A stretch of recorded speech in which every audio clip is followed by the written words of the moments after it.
Later. So Ki-hong, now you are like the national hero in Korea. How do you feel about that? Wow, I don't know about national hero, but it certainly feels good to be here and to represent Korean Americans and also promote this movie, you know, in a country where I was born and when I grew up initially. So it feels good. It feels good. We've gotten a lot of support from the fans and a lot of love. Like Thomas and I, we were just at the premiere yesterday, and it was an insane experience. Wouldn't you agree? I'd say that would be the perfect word to describe it. Yeah. Yeah. I mean, amazing, but yeah, insane. Yeah. Did you try like to speak in Korean, like 안녕, 안녕하세요? Yeah, he's pretty good. Yeah. Yeah. Can you show us? Yeah, 안녕하세요. I mean, that's the one thing I can say. Ki-hong keeps teaching me stuff, but it's just practice. You get it. Yeah. It's just such a different sounding language to the one that I'm used to. Yeah. Okay, so you know some fans describe you two and Dylan are like in love triangle. So to you, Thomas, if they say the day Thomas gets married is the day we all die. When he's marrying Dylan, then we will all die harder of happiness. Wow. Wow, that's some deep, intense, stuff going on there. A lot of passionate feelings there. There's a lot of hormonal stuff going on. Yeah. Well, I'm not planning on getting married at the moment. Also not planning on getting married to Dylan. I'm sorry. He's gonna be heartbroken. I know, man. He really wants to. He's proposed several times to me. And Ki-hong, you are not married him too, right? Yeah, because unfortunately I can't. Unfortunate. So how was it like to be like really get married? Oh, it's great. It's like living with your best friend, and you know, great. just starting a new life together. It's really fun. Is it like a maze too? A maze too? A maze of life, I would say. Yeah. So let's talk about the movie. Describe the world outside for the audiences. Barren, lost, disheveled, miserable, dusty, sandy, dead, horrible, hot. And he took all the words that I was gonna say. oh, like it must be more difficult to run fast in the desert, right? Yes, the sand, running in the sand is a bit tricky because it gives, and so you're just basically running in place for a little bit. You know? Okay. I'm just wondering, are those the real biscuits you had in the room? Yeah. Nothing special in it? Nothing special. Just biscuits. Because we just like, because after working in like the desert with the sand, things like that, like you just want like a warm tea with like a biscuit. It just goes really nice. Yeah. Just that little sugar rush is just enough to kind of keep you going. Yeah. Especially when you've been working physically and you're running. You know, you're getting tired and you're kind of hungry, but you can't have a full meal because you've got to run. It's a perfect snack. So it's just a little snack, you know, here and there. Yeah. Snack? Because you have to keep diet, right? Well, no, you can snack. You know, you gotta.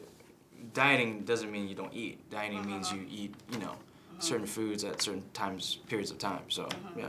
I have to ask you too that how does it feel like to be called like hunk or like sexy or we call like fresh meat? Fresh meat. Yeah, I like that one. That, yeah, stud muffin. Stud muffin. Yeah, I like that one too. Yeah. It feels great. Yeah. It makes me hungry too because I just think about muffins. Yeah, I think I want to eat a muffin. I think about steak and fresh meat. Steak. Yeah. You like it rare. Yeah. So also I have to ask this: what are the similarities between Maze Runner and Hunger Games and Divergent for you guys, and the differences? Have you seen those two? Yeah. I would just say the similarities are just like it's sci-fi, post-apocalyptic, dystopian societies, but I would say the differences are very different. I mean, those movies are about like these kids in a post-apocalyptic society and they're fighting each other. In our movie, we help each other. You know, we help each other, we protect each other, we look out for each other, and it's about this brotherhood, this family, trying to figure out what's right and do the right thing and to help people. So, and I think that that's a powerful message that the fans should relate to because, you know, there's a lot of bad things that are happening in this world today, and I feel like we need to get together as a group, you know, and to make this world a better place. So hopefully that's what the message, that's the message that the fans get. How about you, Thomas? Yeah. You can't just agree with him. Tell us more. I can't. You do The that pressure. all the time, man. The pressure. I know. I do that all You the do. time. No. Ki-hong's right. You know, that's that's a big message of our film. Yeah. That those other two films don't quite have. You know. Yeah, it's about camaraderie and brotherhood and love, and that's what gets you through it. But it's not about. You know, we don't really have a romantic side because I mean, you know, if you're doing things like this, Why don't you haven't got time to fall in love when you know you're trying to survive. Well, Dylan had time to like. Yeah, he flirts a bit, but you know, it doesn't. I don't think you have in order to make a successful film, especially one that has to appeal to a teen audience. Right. You don't have to have a love interest. I mean, it's become a kind of a norm now, but. A lot of times in these, you know, action adventure films, you put this love interest in that's unbelievable because if you were really in that situation, you kind of don't really have time to even think about that, you know, romance and stuff. It's, you know. Yeah. So I quite like the way we hint at, you know, there's a bit of thing between Dylan and Kaya and then Dylan and Rosa and stuff, but it's, you know, it's only little bits here and there. It's not like a. That's not his drive. That's not what pushes him forward. What pushes him forward is his love for the whole group as a whole, which I think that's different from those films too. Nicely put. Yeah. Well done. Well, let's talk about the stunts training too. How many times did you practice for the kick? The kick. Yeah. I don't know. I would say I did it maybe like 10 times. Only 10 times. Only 10 times. You're good. Thank you. I did one where I used both knees, and then I did one where I just used one knee, and I did one where I just smacked him in the face. No, yeah, it was fun. It was fun. Yeah.